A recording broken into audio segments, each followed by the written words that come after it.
My partner sent a message from her hen night saying she unintentionally hooked up with my former girlfriend. She's reuniting with him, and she's holding on to the ring for later use. I responded with, "Appreciate it." After that, I forwarded the invoice for the $80,000 ring, which was under her account. And then I, a 32-year-old man, was, or rather had been, committed to marriage. The ceremony was planned for 3 months from now. Currently, I'm simply lounging in a hushed apartment, staring at a $2,500 container of pointless ivory-toned wedding cards. Everything crumbled yesterday evening. Thursday, around 11:17 p.m. My fiancée, Miranda, aged 30, was away in a different town for her pre-wedding celebration. It was a weekend getaway with her pals, organized by her chief bridesmaid, Becca. I had no issues with it. Truthfully, I was relishing the peace. I was likely dozing off while gaming when my device illuminated. It was a notification from Miranda. "Miranda, hey, this is really uncomfortable, haha, but I bumped into Julian. We wound up at his lodging and we mistakenly ended up in bed. It just confirmed that I haven't moved on from him. We chatted through the evening and we're reconciling. Apologies for the sudden notice. We're heading to the seaside tomorrow, so I won't return." I gazed at it, mistakenly in bed. Apologies for the sudden notice. My gut didn't sink. I didn't become enraged. It was chilly, as if my whole blood flow received a coolant rinse. I reviewed it multiple times. Then a subsequent message arrived while I was still digesting the initial one. "By the way, I'm retaining the ring. It's a neat parting present, and I might repurpose it for my life with Julian. Avoid reaching out. It's preferable like this. Becca will drop by for my items next week sometime. I am retaining the ring for later. The ring. The $80,000, 3.5-carat bespoke creation she'd selected. The one she demanded. And here's where the tale gets detailed. Miranda is fixated on looks, finances, and prestige. She holds a solid position in upscale marketing, but her expenditures are enormous. When we visited the upscale jeweler, she had a strategy. "Leo, sweetheart," she'd remarked, "it's my piece. I want it on my financing. I'm enhancing my profile and a substantial rotating credit from such a spot appears fantastic." I, as the encouraging, naive supporter, consented. She established the shop's credit solely in her name. The $80,000 expense landed on her balance. The deal was straightforward. It was her obligation, her prestige object. But I, as her betrothed, would provide her the installment gifts. I arranged a repeating $2,900 monthly transfer from my funds straight to her jewelry credit. We'd covered it for 4 months. I examined her message once more. "I am retaining the ring." I responded with a single term. Me. Appreciate it. She probably puzzled over that, but I was indifferent. I launched my finance application. Located the repeating $2,500 entry marked Miranda ring. Terminated it. Right away. Then I accessed my inbox. I retrieved the latest bill from the jeweler. I included the PDF in a fresh email as well. To Miranda. Title: Our Deal. Content: Based on your message, our deal is finished. This is entirely yours now. Appreciate it. I dispatched it. Then I began handling tasks. It was nearing midnight, but I was fully alert. Apartment. We reside in my unit. I acquired it 5 years prior to encountering her. My name alone is on the title and loan. She contributes a modest, below-market fee for her portion of bills. I updated the electronic lock pin on the entrance. Attorney. I messaged a legal expert my sibling employed for his separation. Require prompt advice on ended commitment, shared living, and property safeguarding. She isn't on the title. She has departed the region with her former partner. Kindly contact me. Ceremony. I accessed our joint wedding document. Food provider, $20,000. Location, $30,000. Music group, $8,000. We'd dispersed non-reimbursable down payments on everything, summing to about $15,000. all from my resources. The cash has simply vanished, evaporated. I dedicated an hour contacting each service provider. Due to the termination of my commitment, I am halting the occasion set for that date. I acknowledge all down payments are non-reimbursable per our agreement. Please verify termination. The sole joint item we possessed was a media package under my account. I disconnected all connections and altered the code. By 2 a.m., I was complete. I eyed the container of cards on the meal surface. I lifted it, carried it to the complex's waste disposal, and tossed it down. I rested for 3 hours, arose, brewed coffee, and noticed my attorney had responded requesting a 9 a.m. discussion. The quietness in the unit seems pleasant. But I'm down $15,000 in down payments, plus the $10,000 I'd already contributed to her ring. It's a $25,000 education in relying on the incorrect individual. But the true spectacle, I believe, is yet to begin.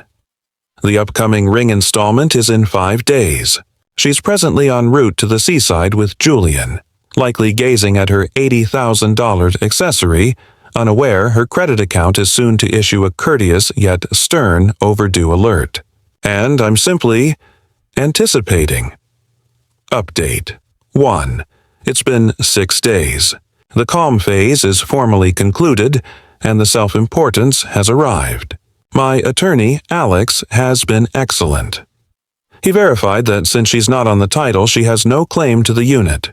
She is a month-to-month renter, and since she transmitted a message declaring her plan to not come back, she basically forfeited her occupancy. He recommended dispatching an official registered note to her previous location, my unit, and her folks' place, allowing her 30 days to collect her listed items, or they'd be deemed forsaken. We handled that right away. The initial 5 days were wonderfully peaceful. I managed the consequences. I phoned my folks and my sibling. They were astonished, then outraged, then helpful. My mother wept a bit. Not for Miranda, but for the $15,000 down payment I forfeited. Then Tuesday arrived. Installment deadline. I was at the office attempting to concentrate on a seasonal supply chain summary when my device began buzzing on the workstation. It was Becca, the chief bridesmaid. I allowed it to voicemail. Voicemail, Leo. Hi, so Miranda's facing some sort of problem. Her plastic was rejected at supper, and she received an alert from the jeweler indicating her installment is overdue. She's panicking. She mentioned you always handle it. Did you overlook it? Can you simply cover it? This is truly humiliating for her. Julian covered the meal. Contact me. Humiliating for her. I erased the recording. An hour later, Miranda's mom, Celeste, rang. I realized I needed to answer this. Celeste is quite the character. Leo, dear, she commenced, her tone laced with artificial sweetness. I'm getting some highly perplexing details from Miranda. She's on her getaway, unwinding before the major event. Celeste, I interrupted. There is no major event. Miranda concluded our commitment via message last Thursday. She's with her previous partner, Julian. The connection fell quiet for a full 10 seconds. Well, she eventually stated, her tone shifting to pointed. That's a topic for another time. The pressing issue, Leo, is that you appear to have missed an installment. Miranda is extremely upset. She received a notice about her finances. You understand how vital her finances are. You must resolve this immediately. There's nothing to resolve, Celeste. The accessory is her possession. The credit is in her name. My contribution installments were dependent on the commitment, which she ended. A contribution? She mocked. Leo, you're not immature. You can't simply retract a contribution. You committed to covering that accessory. You are required to cover that accessory. It was element of the commitment. You're attempting to penalize her for a minor hesitation. A hesitation? She's at the seaside with him. She informed me she was holding the accessory to utilize with him. She can handle it. Leo, you are acting incredibly small-minded and harsh, she yelled. She doesn't have $2,500 monthly just available. You know her finances. Julian definitely can't manage it. You've ensnared her. I've ensnared her. By halting payment on an obligation she initiated for an accessory she is retaining to be with a guy she betrayed me with. The reasoning was astonishing. Celeste, this discussion is concluded. Henceforth, Miranda and you can route all interactions to my attorney, Alex. An attorney? An attorney? You're involving attorneys in this? Over an accessory? No, over her forsaking her occupancy and to arrange the collection of her items. He'll gladly address the accessory with her attorney as well if she desires. Farewell. I ended the call and restricted her contact. The primary occurrence transpired at 8 p.m. yesterday. I was viewing television when my complex's buzzer sounded. It was Miranda. She had returned and she was displeased. Buzzer, Leo, unlock the blasted entrance. The pin isn't functioning. I grabbed the buzzer handset. All interactions proceed via my attorney Miranda. You're not on the rental agreement. Buzzer, what on earth are you referring to? My items are inside. My outfits. My computer. Unlock the entrance, you lunatic. You forfeited your occupancy. You must set a collection slot with Alex. He's open tomorrow from 10 a.m. to 2 p.m. for a peaceful supervision. A peaceful supervision? Are you serious? I'm contacting the authorities. You controlling jerk? Fine. I disconnected the buzzer. Indeed, 30 minutes afterward, 2 law enforcement personnel were at my entrance. I allowed them into the lobby and greeted them in the corridor. Miranda was present, emotional and angry.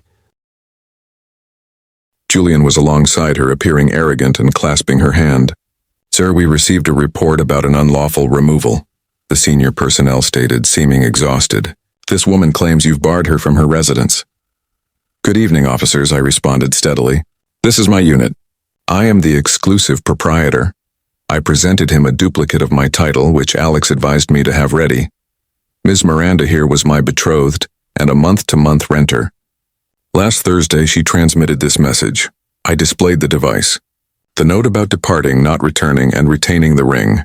This note expresses her evident plan to forfeit the home, I explained. My attorney has already dispatched a registered note for her to gather her items, which I haven't altered. She needs to arrange a slot. The personnel reviewed the note. He reviewed it again. He glanced at Miranda. "Ma'am, this note indicates you're not returning." "He's distorting my statements," Miranda cried. I was upset. He's penalizing me. He's taken my accessory." Julian advanced.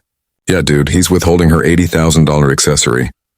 "I have not," I stated. "She possesses the accessory. She's displaying it." The authorities examined her finger. There it was. The conflict, I clarified, is that she established an $80,000 credit in her sole name to acquire that accessory. And I was providing her the installments. I ceased the installments when she terminated the commitment. The obligation is and has always been lawfully hers. The arrogant expression on Julian's face simply disappeared. He eyed the accessory on her finger as if it were a bomb. "Ma'am," the personnel stated, exhaling. "This is a non-criminal issue, a distinct non-criminal issue. We can't compel him to admit you. You must proceed via your attorney, as he mentioned, and set a time to retrieve your possessions. We can attend for that to guarantee no issues. So I'm without a home," she yelled. "You're residing with me, honey," Julian whispered, but he appeared ill. "You must depart the premises, ma'am," the personnel stated. "This is his residence, not yours." They departed. Miranda gave me a glare that could sour dairy. As they proceeded to the lift, I overheard Julian whisper to her, "The obligation is in your name. You claimed he purchased it for you." The lift door shut. So now she's with Julian, who obviously didn't agree to an $80,000 obligation. The penalties and charges are accumulating. Her finances are about to be wrecked. And she must engage an attorney merely to recover her luxury footwear. I'm still down $25,000, but observing Julian's expression when he comprehended his fresh partner's treasure was actually a huge, costly burden. That was valued at least $5,000. Update 2, it's been 2 weeks. The intensification has shifted from yelling in the corridor to the detached, indirect hostility of legal correspondences, and the self-entitlement has attained degrees I genuinely didn't believe feasible. First, the underhanded tactics that Alex had cautioned about commenced, but not the anticipated ones. No online outbursts, no context to my supervisor. Miranda is overly concerned with reputation for that. Her assaults were more subtle. Tactic 1. The postal deception. A few days following the authorities' event, I began receiving her correspondence. Piles of it. She'd evidently gone digital and updated her address for all things back to my unit. Financial statements, multiple, style magazines, delivery packages. It was an intentional effort to reassert residency. A document record to demonstrate she resided here. Alex's reply was direct. We gathered everything sealed into a big container. Inscribed return to originator. Addressee does not live here on all, and posted it back. We also dispatched an official note from Alex to her. Copy to her parents' location, where she's evidently residing, declaring that any additional mail directed to my location would be viewed as bothering, and we would submit an official grievance. Tactic 2, the compassion maneuver. I received a message from our ceremony photographer. Dear Leo, I was deeply saddened to learn of the halt. I've communicated with Miranda, and she described the circumstances and how you've been facing challenges. As I understand, the $2,000 down payment is non-reimbursable. I'd like to propose a middle ground. I can apply that $2,000 toward a fresh start session for Miranda and her new companion. She appears so content, and I simply wish to assist her in this tough shift. What? She had reached out to our suppliers, acted the sufferer, and was attempting to redirect my forfeited down payment to a session with Julian. Alex ended this with one message. My client's down payment is not assignable to Ms. Miranda or her new companion. Any effort to reuse my client's funds for her advantage will be regarded as misappropriation. The halt remains per the agreement. The photographer expressed regret at once, stating he'd been deceived. Tactic 3, the major one. The formal claim. This is where it becomes truly outrageous. Alex got an official claim document from Miranda's fresh attorney. I'm condensing, but this was the essence: illegal removal. She asserts my altering the locks was an illegal removal, and that her message was composed under pressure and mental anguish. She's seeking $10,000 in compensation for substitute housing, aka residing with her mother, and psychological suffering. Possessions. She's asserting half the furnishings in the unit, the premium audio setup, and an artwork I acquired 2 years prior, asserting they were all presents to her. The accessory, this is the highlight. She acknowledges the credit is in her name. Nonetheless, she claims I deceitfully persuaded her into establishing it with an oral agreement to handle all installments. She is seeking either A, take on the complete $80,000 obligation right away, B, provide her a one-time sum of $120,000, $80K for the accessory, plus $40K for penalty compensation and financial standing restoration, so she can settle it. She is essentially pursuing me legally to cover the accessory she is holding, which she is displaying while residing with her former partner. I genuinely chuckled. Alex merely grinned. Our reply was, as he described, a targeted response. On removal, we included her message. The terms haha and apologies for the sudden notice are not signs of someone under pressure. She distinctly expressed her plan to forfeit the home. We also referenced the authorities' document where the personnel considered it a non-criminal issue. On possessions, we included the plastic and bank records for the audio setup, the furnishings, and the artwork, all bought from my funds before she relocated.